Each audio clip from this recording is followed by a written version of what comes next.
आइए जानते हैं बिहार की 50 से भी ज्यादा बड़ी खबरें सिर्फ 15 मिनट में। आज के इस वीडियो में हम आपको बताएंगे सरकार के अहम फैसलों की बड़ी जानकारी। इसीलिए वीडियो को पूरा जरूर देखें।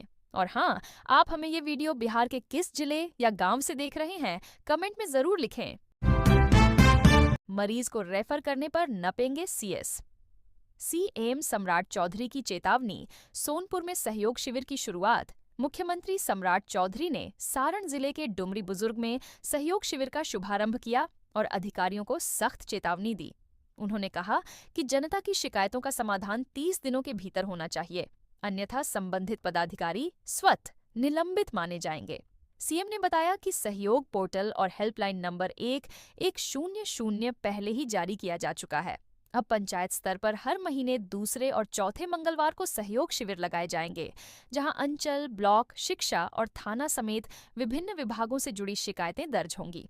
उन्होंने स्पष्ट किया कि आवेदन मिलने के 10वें दिन पहला नोटिस, 20वें दिन दूसरा और 25वें दिन तीसरा नोटिस जारी होगा। यदि 30 दिनों में समस्या का समाधान नहीं हुआ तो 31वें दिन अधिकारी स्वतः निलंबित हो जाएगा। सोनपुर में विकास की घोषणाओं के साथ उन्होंने कहा कि यहां एयरपोर्ट और टाउनशिप का निर्माण होगा। सिर्फ 4 घंटे काम 24 घंटे क्यों नहीं?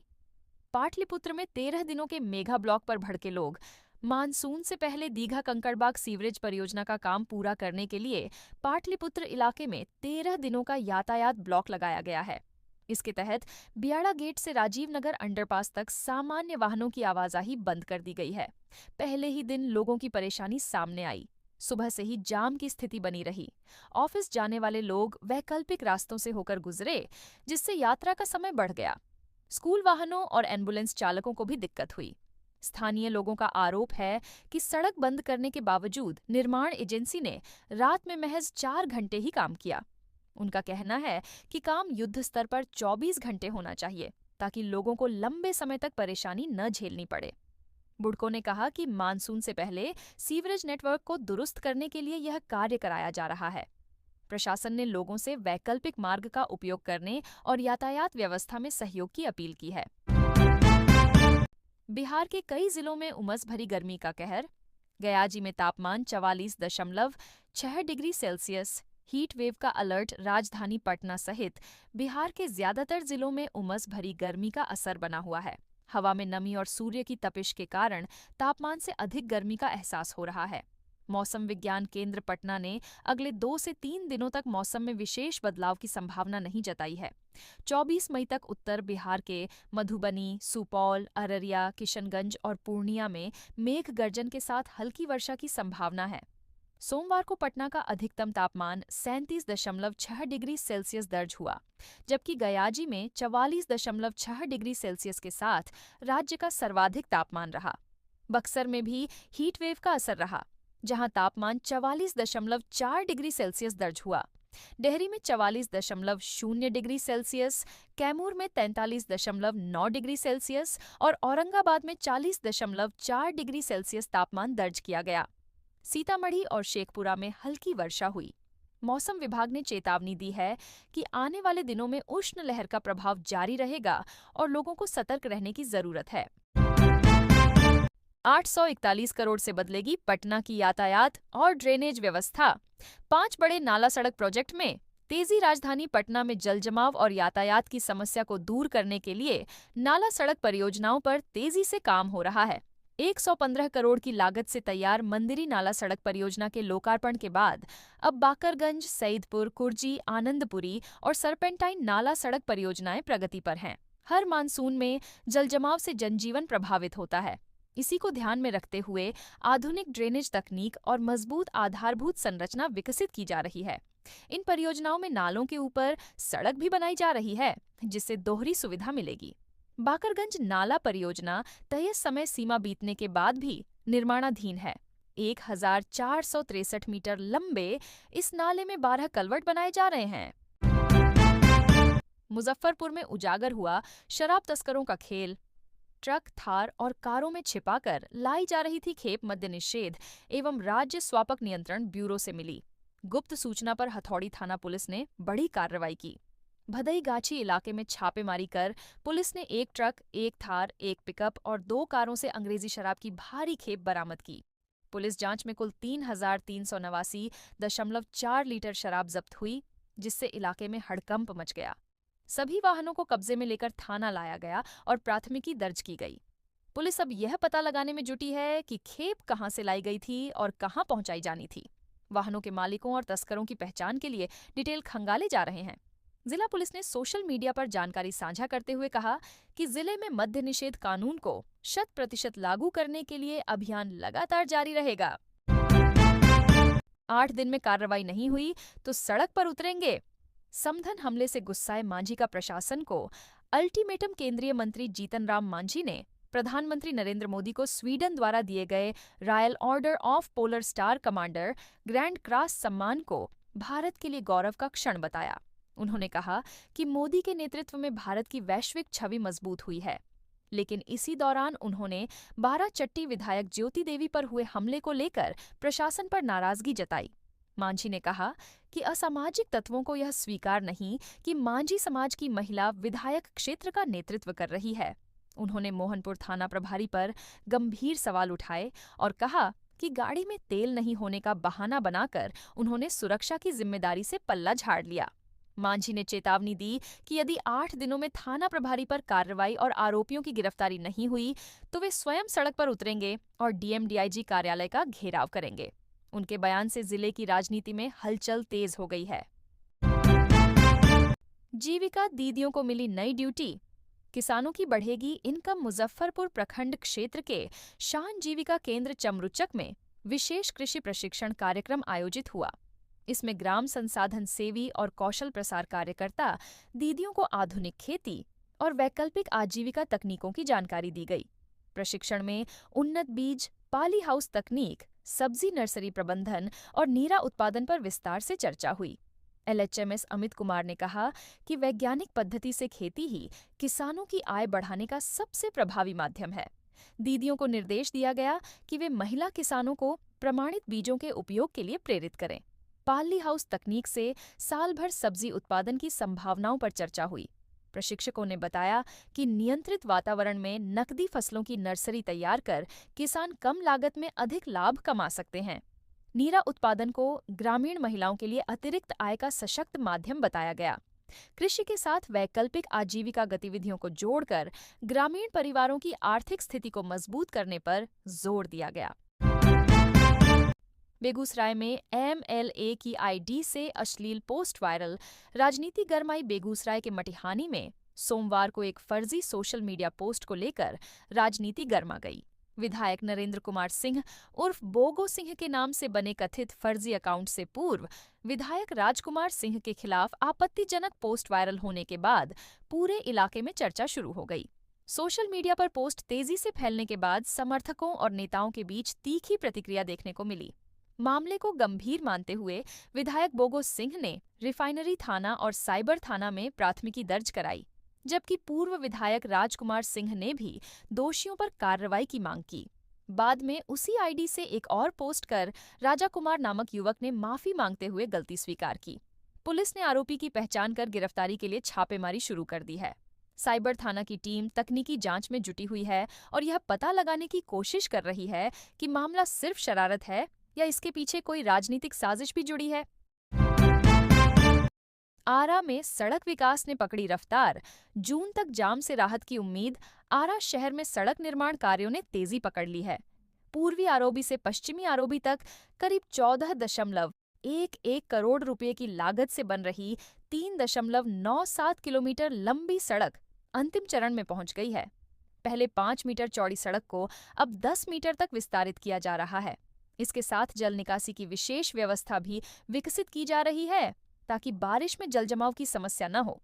दूसरी ओर 0 माइल से पात्र तक 20.6 करोड़ रुपए की लागत से बन रही 2.68 किलोमीटर लंबी 4 लेन सड़क का निर्माण भी तेज गति से जारी है। सड़क चौड़ीकरण के साथ डिवाइडर और नाला निर्माण पर भी काम हो रहा है।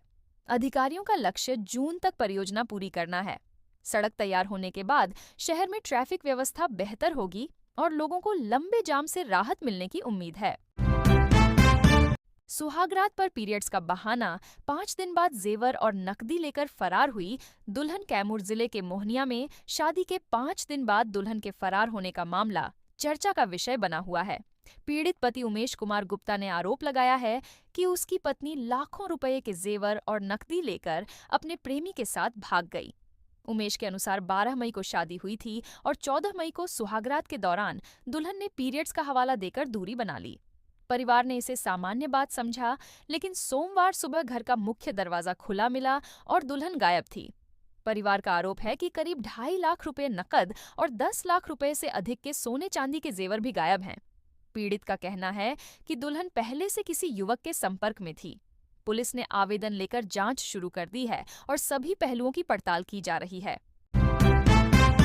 कटिहार में गर्जा बुलडोजर, 8 एकड़ जमीन से हटाया गया अतिक्रमण। कटिहार नगर निगम क्षेत्र के गामी टोला में रविवार को प्रशासन ने बड़ी कार्रवाई करते हुए करीब 8 एकड़ 23 डिसमिल विवादित जमीन को अतिक्रमण मुक्त करा लिया। अपर न्यायाधीश प्रथम सिविल कोर्ट के आदेश के बाद भारी पुलिस बल और अधिकारियों की मौजूदगी में बुलडोजर अभियान चलाया गया। करीब 10 बुलडोजरों की मदद से 57 परिवारों से जमीन खाली कराई गई और कई अवैध निर्माण ध्वस्त किए गए। जमीन को लेकर लंबे समय से कोर्ट में मामला चल रहा था। महंत मदन कुमार दास द्वारा दायर मामले में फैसला आने के बाद प्रशासन ने कार्रवाई शुरू की। बुलडोजर चलते ही स्थानीय लोगों ने विरोध शुरू कर दिया।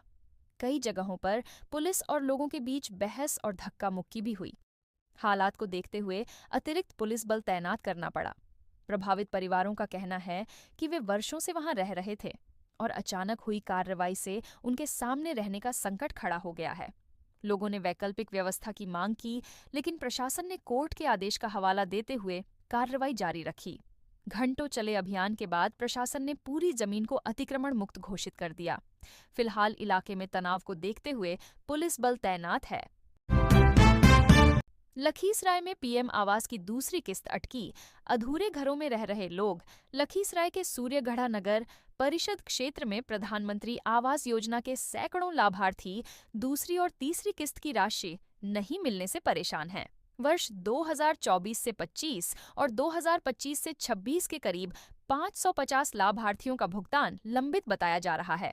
लाभार्थियों का कहना है कि पहली किस्त मिलने के बाद उन्होंने पुराने घर तोड़कर नए मकान का निर्माण शुरू कराया। कई लोगों ने कर्ज लेकर दीवार और छत तक का काम पूरा किया, लेकिन दूसरी किस्त नहीं मिलने से निर्माण अधूरा रह गया। अब कई परिवार प्लास्टिक और फूस के सहारे रहने को मजबूर हैं। लाभार्थी कविता दे ने बताया कि उन्हें केवल पहली किस्त मिली थी, जबकि बाकी राशि अब तक नहीं आई। वहीं बच्ची देवी ने कहा कि कर्ज लेकर छत ढलाई कराई, लेकिन भुगतान रुकने से परेशानी बढ़ गई है।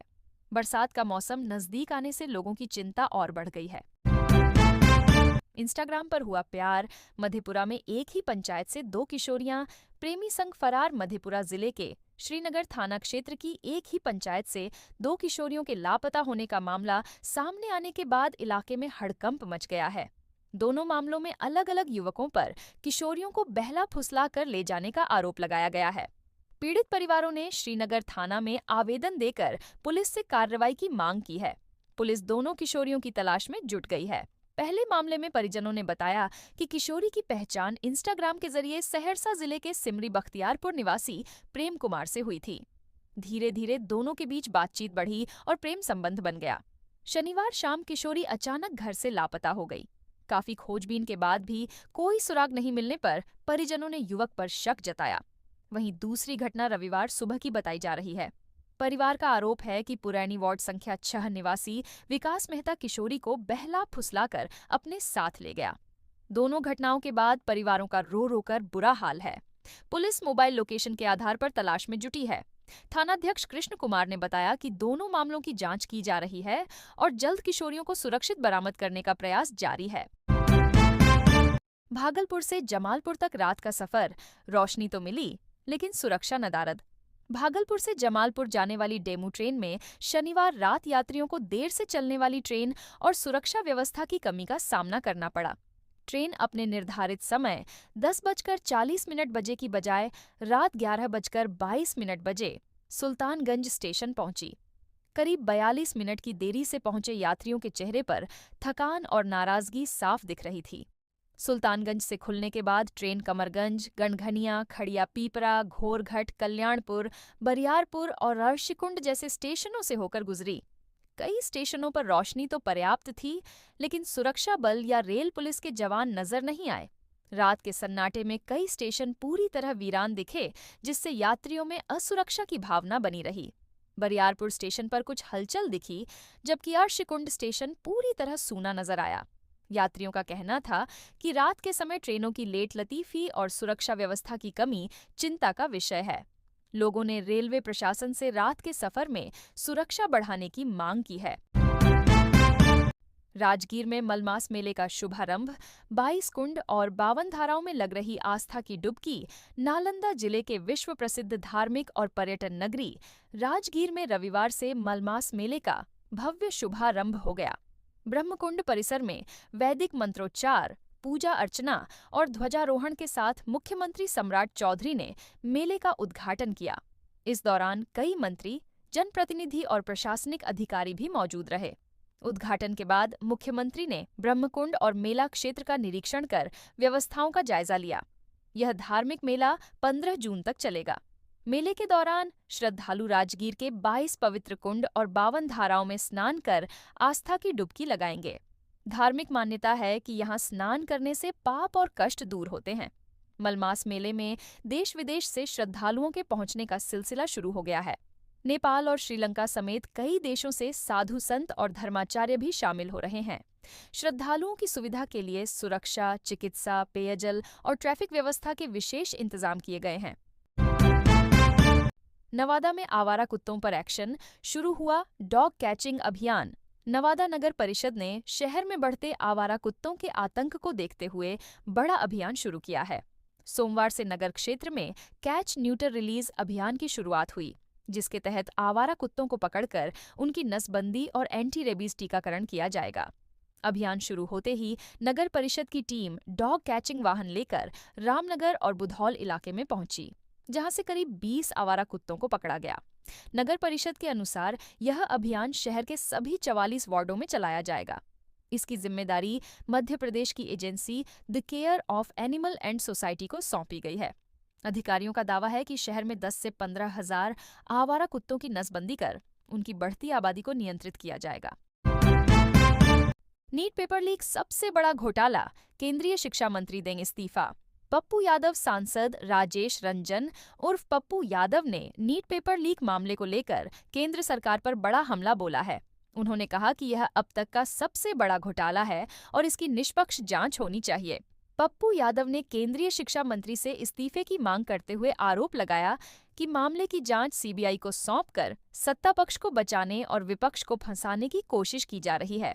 भागलपुर में मीडिया से बातचीत के दौरान उन्होंने कहा कि नीट में 12वीं के अंकों के आधार पर एडमिशन होना चाहिए और नौकरियों में इंटरव्यू की व्यवस्था खत्म कर देनी चाहिए। उन्होंने दावा किया कि इंटरव्यू गरीबों के हित में नहीं है। पप्पू यादव ने बिहार की कानून व्यवस्था पर भी सवाल उठाए। उन्होंने कहा कि राज्य में लगातार हत्या और महिलाओं के खिलाफ अपराध बढ़ रहे हैं। साथ ही टीआरआई 4 अभ्यर्थियों पर लाठीचार्ज को लेकर भी सरकार को घेरा। उन्होंने पूर्व सांसद आनंद मोहन के बयान का समर्थन करते हुए कहा कि राजनीति में नैतिकता खत्म होती जा रही है। केरोसिन बेचकर भाई ने पढ़ाया। अब करोड़ों की संपत्ति के आरोप में घिरे इंजीनियर ग्रामीण कार्य प्रमंडल झांझा में पदस्थापित कार्यपालक अभियंता गोपाल कुमार पर आय से अधिक संपत्ति मामले में हुई ईओयू की छापेमारी ने सभी को चौंका दिया है। साधारण परिवार और सामान्य जीवन शैली से निकलकर इंजीनियर बने गोपाल कुमार के घर से भारी मात्रा में नकदी मिलने की खबर के बाद बनमनखी स्थित उनका पैतृक परिवार भी हैरान है। बताया जाता है कि गोपाल कुमार को इंजीनियर बनाने में उनके छोटे भाई चंदन कुमार गुप्ता का बड़ा योगदान रहा। चंदन ने केरोसिन तेल बेचकर अपने भाई की पढ़ाई कराई, जबकि आज वहीं पटना में कपड़े की दुकान चलाकर परिवार का गुजारा कर रहे हैं। इंजीनियर के पिता राजकुमार गुप्ता भवन निर्माण विभाग में साधारण पद पर कार्यरत थे। परिवार आर्थिक रूप से बेहद साधारण स्थिति में रहा है। बनमनखी स्थित पैतृक घर आज भी जर्जर हालत में है। परिवार के लोगों का कहना है कि इंजीनियर बनने के बाद गोपाल कुमार ने कभी परिवार की आर्थिक मदद नहीं की। ईओयू की छापेमारी में उनके बेड से नोटों की गड्डियां मिलने की चर्चा पूरे इलाके में हो रही है। फिलहाल मामले को लेकर जांच जारी है और परिवार भी इस पूरे घटनाक्रम से स्तब्ध नजर आ रहा है। सासाराम पटना पैसेंजर ट्रेन में लगी आग, मजदूरों की बहादुरी से टला बड़ा हादसा। सासाराम रेलवे स्टेशन पर सोमवार सुबह Sasaram Patna fast passenger train की एक बोगी में आग लगने से अफरा तफरी मच गई। प्लेटफॉर्म संख्या 6 पर खड़ी ट्रेन की 5वीं बोगी के शौचालय से अचानक धुआं निकलना शुरू हुआ, जो देखते ही देखते भीषण आग में बदल गया। कुछ ही मिनटों में पूरी बोगी आग की लपटों में घिर गई। घटना के दौरान रैक पॉइंट पर काम कर रहे मजदूर संकट मोचक बनकर सामने आए। मजदूरों ने बिना देर किए वाटर हाइड्रेंट चालू कर पाइप के जरिए आग बुझाने का प्रयास शुरू कर दिया। उनकी बहादुरी और तत्परता की वजह से आग अन्य बोगियों तक फैलने से रोक दी गई। हालांकि तब तक 5वीं बोगी पूरी तरह जलकर राख हो चुकी थी और चौथी बोगी का पिछला हिस्सा भी आग की चपेट में आ गया। बाद में प्रभावित कोच को ट्रेन से अलग किया गया। रेलवे अधिकारियों के अनुसार घटना में कोई यात्री घायल नहीं हुआ है। आशंका जताई जा रही है कि शौचालय में फेंकी गई बीड़ी या सिगरेट से आग लगी होगी। मामले की जांच की जा रही है।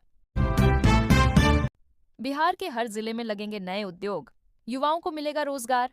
मंत्री बिहार सरकार ने रोजगार और औद्योगिक विकास को लेकर बड़ा दावा किया है। योजना एवं विकास मंत्री भगवान सिंह कुशवाहा ने कहा है कि अगले 5 वर्षों में राज्य के 1 करोड़ लोगों को नौकरी और रोजगार देने की दिशा में काम शुरू हो चुका है। उन्होंने कहा कि मुख्यमंत्री सम्राट चौधरी के नेतृत्व में राज्य के सभी जिलों में नए उद्योग स्थापित किए जाएंगे, जिससे स्थानीय युवाओं को रोजगार मिलेगा और पलायन रुकेगा।